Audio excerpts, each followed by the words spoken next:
आज के क्लास में हम लोग फिजियोलॉजी ऑफ स्केलेटल मसल्स देखेंगे। कैसे हमारा स्केलेटल मसल काम करता है। अगर स्केलेटल मसल के बारे में बताएं, स्केलेटल मसल अपने नाम से ही पहचाना जाता है। क्या? स्केलेटल मतलब जो हमारा बोन और कार्टिलेज है, ये स्केलेटल टिश्यूज कहलाते हैं। उनके साथ अगर मसल्स जुड़ा हुआ है, जैसे हम लोग स्केलेटल मसल्स कहते हैं। मतलब ऐसा मसल जो किसके साथ जुड़ा हुआ है? स्केलेटल सिस्टम के साथ। स्केलेटल सिस्टम में कौन कौन आता है? इसमें आता है बोन एंड कार्टिलेज। और इस बोन एंड कार्टिलेज से अगर मसल्स जुड़ा हुआ हो, उस मसल्स को हम लोग कहते हैं स्केलेटल मसल। जैसे कि हमारा हैंड हो गया, लेग्स हो गया, फेस मसल्स हो गए, एक्सेट्रा। क्या है, हम अपने हाथ पैर फेस को अगर देखें, जैसे हम लोग बोल रहे हैं, होठ घुमा रहे हैं, ललाट आगे पीछे कर रहे हैं, गाल फुला रहे हैं, ये कहीं ना कहीं सब बोन से जुड़े हुए हैं। इन्हें हम लोग स्केलेटल मसल्स कहते हैं। तो ये बहुत क्लियर कट है। स्केलेटल मसल्स का जो फाइबर होता है, जिसे स्केलेटल मसल फाइबर कहते हैं हम लोग, वो हमारे कंट्रोल में काम करता है। इसलिए इसको दूसरे वर्ड में क्या कहते हैं? Voluntary muscles. वॉलेंट्री मसल्स कहते हैं। क्यों बोल रहे? हमारे विल से काम करता है, मतलब मोटर नर्व्स द्वारा रेगुलेट किया जाता है। Regulated by motor nerves. Motor nerves emerge from, कहां से निकलता है?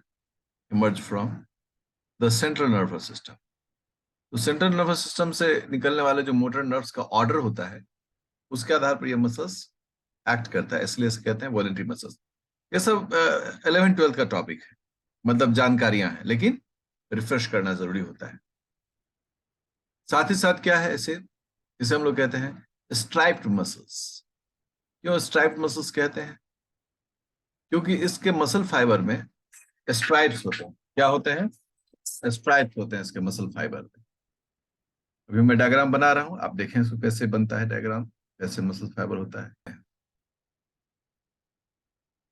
इस तरह करके ये स्ट्राइप्ड मसल दिखता है, इसलिए लोग इसे स्ट्राइप्ड मसल्स, स्ट्रिएटेड मसल्स भी कहते हैं। स्ट्रिएटेड, स्ट्रेटेड मसल, ऐसे करके भी इसे कई नाम से पुकारा जाता है। तो ये सब एक इसका नाम है, बट मेजर जो नाम है हम लोग बोलते हैं हमेशा स्केलेटल मसल, इसके नाम से ही जानते हैं। लगभग 40%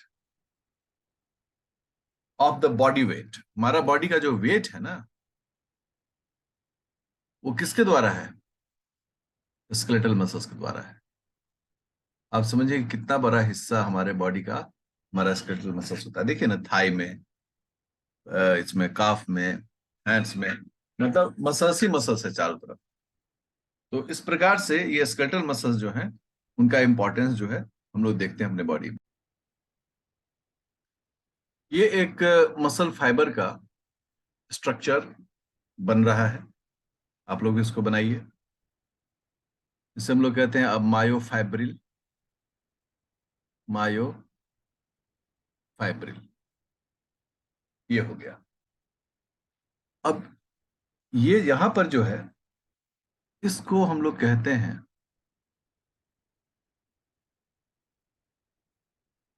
A band.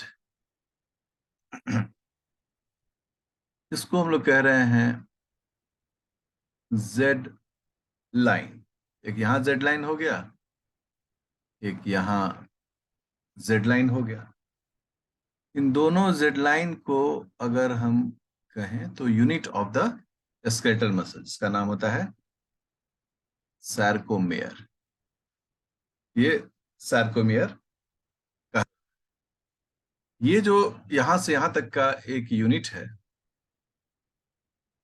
This is called unit of skeletal muscles. तो सार्कोमेयर जो है उसको हम लोग कह रहे हैं unit of skeletal muscle. Skeletal muscle मतलब जो भी काम हम पढ़ते हैं, वो काम हम सार्कोमेयर का काम पढ़ते हैं। एक सार्कोमेयर जैसे काम करेगा इंटायर मसल फाइबर में, उसी प्रकार से ये काम होता है। इस डायग्राम को आप लोग तुरंत बना लीजिए। अब नेक्स्ट पॉइंट जो है वो है ऑर्गेनाइजेशन ऑफ स्केलेटल मसल। ठीक है, स्केलेटल मसल का ऑर्गेनाइजेशन कैसे होता है? अगर ऑर्गेनाइजेशन देखें तो हम कॉम्प्लेक्स से सिंपल की ओर चलते हैं। तो मान लो कि ये हो गया हमारा मसल, स्केलेटल मसल। इसे हम लोग लिखते हैं स्केलेटल मसल्स। स्केलेटल मसल्स का जब हम अंदर जाते हैं तो अंदर होता है बहुत सारे, मतलब बंडल्स ऑफ मसल्स, जिसे हम लोग कहते हैं muscle fasciculus. Muscle fasciculus. Muscle fasciculus के जब अंदर प्रवेश करते हैं तो बहुत सारे थ्रेड लाइक मसल फाइबर्स होते हैं। ऑब्वियसली उनका नाम मसल फाइबर ही होगा, तो उन्हें हम लोग कहेंगे मसल फाइबर्स। फिर मसल फाइबर्स, उसके जैसे ये जो हम लोग डायग्राम बनाया वो किसका बनाया? ये तो मायोफाइब्रिल मतलब मसल फाइबर है यही। अब उस मसल फाइबर में जो ये जो मायोफाइब्रिल है, यहाँ पर चला गया, ये जो मसल फाइबर है उसमें हमको दिख रहा है मायोफाइब्रिल्स। मायोफाइब्रिल्स के जब अंदर इंटर करते हैं तो यूनिट नजर आता है, इसका नाम क्या है? सार्कोमेयर। सार्कोमेयर के जब अंदर इंटर करते हैं तो वो हमको मिलता है प्रोटीन्स, उसका नाम है actin, myosin and other associated proteins. Other associated proteins. तो ये एक फ्लो है। जो हम मसल्स देख रहे हैं उस मसल को अगर हम स्केलेटल मसल कह रहे हैं बिकॉज ऑफ इट्स कैरेक्टरिस्टिक, उस मसल के अंदर में बहुत सारे बंडल्स हैं जिसे हम लोग बोलते हैं फैसिक्यूलस। फैसिकुलस के अंदर में बहुत सारे फाइबर्स हैं। फाइबर्स के अंदर में बहुत सारे मायोफाइब्रिल्स हैं। मायोफाइब्रिल्स में बहुत सारे सार्कोमेयर यूनिट्स होते हैं। और सार्कोमेयर यूनिट जो है वो किन चीजों से बना हुआ है? वो बना हुआ है एक्टिन, मायोसिन जैसे प्रिंसिपल प्रोटीन्स एंड साथ में एसोसिएटेड प्रोटीन्स। ये सब मिलकर इस पूरे ऑर्गेनाइजेशन का निर्माण करता है।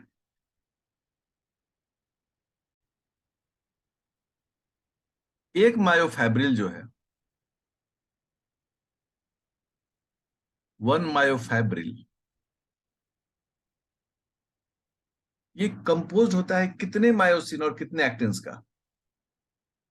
तो मायो एक्टिन और मायोसिन का जो रेशियो है वो है 2 एक्टिन is to 1 मायोसिन। मतलब मायोसिन से एक्टिन हमेशा क्या होगा? 2 गुना होगा। और इसकी संख्या जो है वो संख्या है 3000 एक्टिन्स is to 1500 मायोसिन्स। यही है, मतलब कि एक्टिन जो है वो 2 गुना अमाउंट में, नंबर में होता है एक्टिन फिलामेंट्स मायोसिन फिलामेंट्स की तुलना में। अब थोड़ी सी अगर एक्टिन मायोसिन के बारे में भी चर्चा की जाए, एक सामान्य जानकारी प्राप्त करें हम लोग, तो जहां पर मायोसिन जो है एक थिक फिलामेंट है, एक्टिन एक थीन फिलामेंट होता है। देखें, मैं इसका एक डायग्राम भी बनाता हूं यहाँ पर। जैसे आप देखें कि एक ऐसे करके फिलामेंट है, हम लोग इसका नाम दे रहे हैं मायोसिन। ठीक है, मायोसिन कैसा दिखता है? Thick filament. हम लोग सिंपल टू कॉम्प्लेक्स की ओर जाएंगे, अर्थात हम ऐसे ऐसे सीखते सीखते इनके जो मॉलिक्यूलर ऑर्गेनाइजेशन है वहां तक पहुंचेंगे हम लोग। ठीक है ना, इसलिए एक एक करके हम लोग सीखते चलें। और अगर एक्टिन की बात करें तो एक्टिन इसकी तुलना में क्या होता है? पतला होता है। ये है एक्टिन। और एक्टिन को हम लोग कह रहे हैं थिन फिलामेंट। ये पतला फिलामेंट है प्रोटीन का। एक्टिन, मायोटिन, मायोसिन दोनों क्या है? थिक एंड थिन फिलामेंट्स है। और ये इस प्रकार से अरेंज होते हैं। किस प्रकार से अरेंज होते हैं? आइए एक सिंपल डायग्राम, लेमैन्स डायग्राम हम देखें। इसका डायग्राम भी आपको बना, देखिए ये हो गया एक फिलामेंट्स, और ये हो गए तीन फिलामेंट्स। इन सब का डिटेलमेंट हम लोग करेंगे, लेकिन अभी एक एक करके स्ट्रक्चर सीख रहे हैं।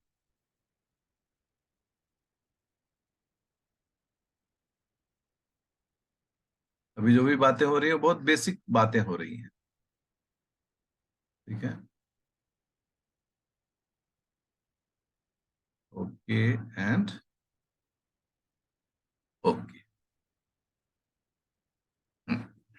ये इस प्रकार से अरेंज होते हैं। क्योंकि हम सब लोगों ने इस डायग्राम को जरूर बनाया है, इसलिए हमारे नॉलेज में डायग्राम रहता है कि अच्छा इस प्रकार से होता है। और ये जो जेड लाइन है, वो जेड लाइन इसको इस प्रकार से जोड़े रखता है। ये 11th 12th में पढ़ते हैं लोग, तो सबके दिमाग में अभी आपके जरूर ये बात आ रही होगी। तो ये जेड लाइन है, ये भी जेड लाइन है। ये एक्टिन है, ये मायोसिन है। अभी इसके भी डिटेलमेंट में जाएंगे कि इन लोग बीच में, माफ कीजिएगा, किस तरह से इंटरेक्शन होता है। अब क्या है कि जहां पर एक्टिन है वहां पर तो थिकनेस बहुत ज्यादा है। थिकनेस ज्यादा होने के कारण क्या होगा, वो थोड़ा सा उसका डार्कर लुक दिखेगा।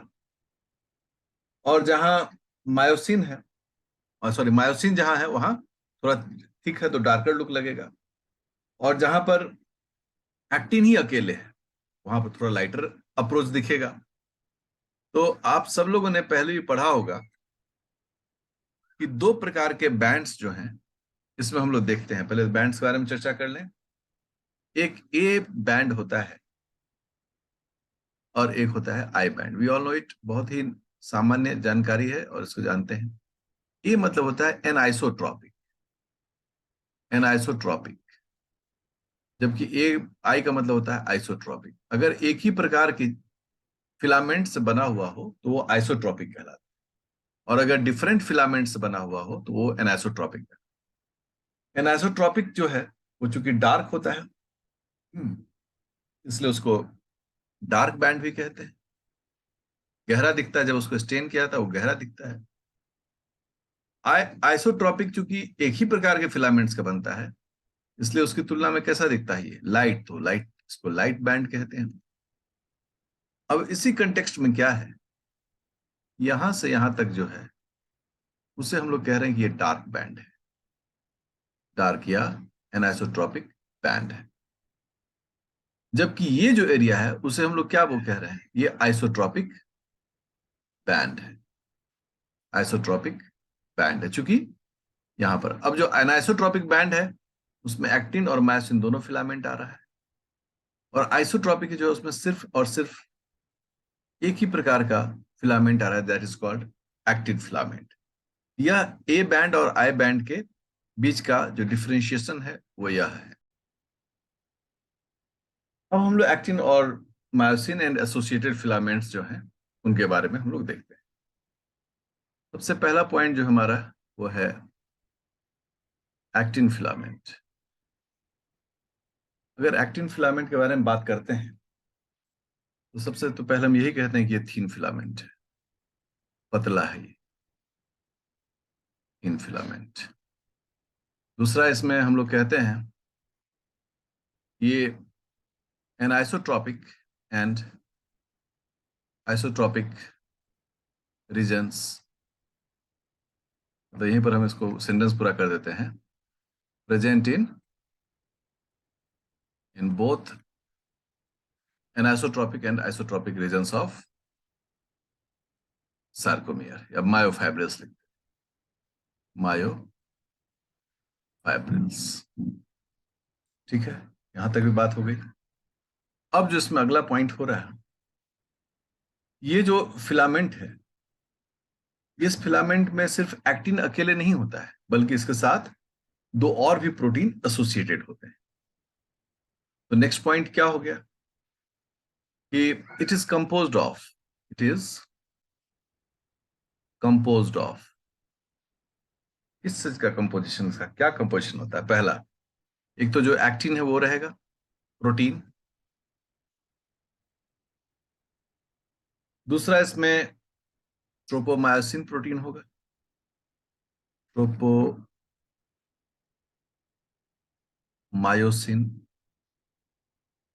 प्रोटीन ये रहेगा,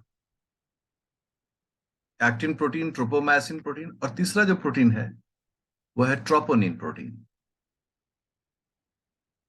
ये तीन प्रोटीन जो हैं, ये तीन प्रोटीन मिलकर पूरे इस फिलामेंट का निर्माण करेंगे। क्योंकि मुखिया एक्टिन होता है, इसलिए इनके साथ सम्मानपूर्वक एक्टिन फिलामेंट्स कहते हैं। अगर एक्टिन को हम देखें, actin protein, actin protein, actin protein का दो पार्ट होता है।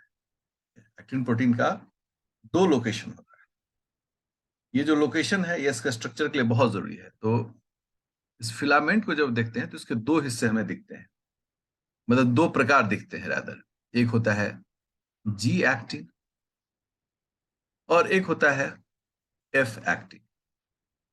यहां जी स्टैंड करता है ग्लोबुलर के लिए, तो ग्लोबुलर एक्टिन, और एफ स्टैंड करता है फाइब्रस के लिए। प्रोटीन का दो प्रकार है ये, तो फाइब्रस एक्टिन, ये दो इसका टाइप हो गया। जो जी प्रोटीन होता है ये अकेला यूनिट मिलता है, सिंगल यूनिट। इसको हम कहते हैं कि ये मोनोमेरिक है। मोनोमेरिक मतलब एक ही यूनिट का रहता है। जबकि एफ एक्टिन बहुत सारी यूनिट्स का होता है, दिस इज कॉल्ड पॉलीमेरिक। तो इसमें काफी एकदम ये जो डाइवर्सिटी है वो इसमें हमको देखने को मिलता है। कहते हैं कि जी एक्टिन से जो है ना, जीडीपी भी जुड़ा रहता है। हम्म कि one molecule of GDP, guanosine nucleotide diphosphate, so one molecule of GT binds to each G actin. इसीलिए जी एक्टिन को जहां ग्लोबुलर कहा जाता है, वहीं पर ये जो टाइप है वह जी प्रोटीन का टाइप। जी प्रोटीन कहने का मतलब वह प्रोटीन जिसमें जीडीपी, जीटीपी या जीएमपी जुड़ता है। मान लो बड़ा एक सिंपल सा डायग्राम बनाए, ये हमारा जी एक्टिन है, इसमें ये डोमेन जो है वह जीटीपी है। देखिए ये हो गया यहाँ पर जीडीपी या जीटीपी जो भी हो, और ये जो है वो प्रोटीन है, ठीक है ना। तो ये प्रोटीन पार्ट है और वो जीडीपी और जीडीपी पार्ट है। तो इसको मिलाकर हम लोग कह रहे हैं कि ये इसमें एक जीडीपी बाइंड होता है। तो हर एक जी प्रोटीन के साथ, इससे नाम याद रहेगा कि जीडीपी का जी के साथ रिलेशनशिप होता है, ठीक है। साथ ही साथ जी प्रोटीन के बारे में हम और क्या कहते हैं, मुद्दे को आगे बढ़ाते हैं। इसके बारे में और कहते हैं कि जो जी प्रोटीन पार्ट है ये एक्टिव साइट है। जी protein is active site of the actin filament, मतलब यही काम करने वाला है, ठीक है। क्योंकि ये जी प्रोटीन है ना, जी प्रोटीन की खास बात क्या होती है कि मान लो जैसे हमने यहाँ पर दिखाया कि ये भाई देखिए ये जी प्रोटीन है, यहाँ जीडीपी है। इसमें एक इनऑर्गेनिक फॉस्फेट अगर जुड़ जाए, एक उपाय है, या दूसरा उपाय क्या है, एक्सचेंजर। यहां पर जीटीपी आए, मैं कलर थोड़ा बदल देता हूं आपको समझने के लिए आसानी होगी। जीटीपी आएगा और बाहर कौन निकलेगा, बाहर निकल जाएगा जीडीपी। और अब इस प्रोटीन के साथ कौन जुड़ा हुआ है, अब इस प्रोटीन के साथ जुड़ा हुआ है जीटीपी। देखिए जीटीपी, इसको एक्सचेंजर कहते हैं। और फिर इससे एक इनऑर्गेनिक फॉस्फेट निकल जाएगा वापस। ही ऐसा अगर मान लो सपोज करो कि ये ऑफ है, ये जीटीपी होने से क्या हो जाएगा, ये ऑन हो जाएगा। ये इसी प्रकार काम करता है, इसलिए क्या कहते हैं, ये एक्टिव साइट है एक्टिन फाइबर का, जहां पर काम करता है। कैसे काम करता है? Fibre on which criss cross bridge of myosin is formed. Myosin, बस criss cross, in which criss cross bridge of myosin, जहां मायोसिन क्रिस क्रॉस ब्रिज बनाता है। इस ब्रिज को हमको पढ़ना है, डायग्राम के साथ समझना है, इसलिए कोई चिंता की बात नहीं है। अब अगला पॉइंट जो इसमें आ रहा है एक्टिन के बारे में, एक्टिन का एक एंड खुला रहता है और एक एंड जेड लाइन से जुड़ा रहता है, जिसको जेड डिस्क भी कहते हैं। One and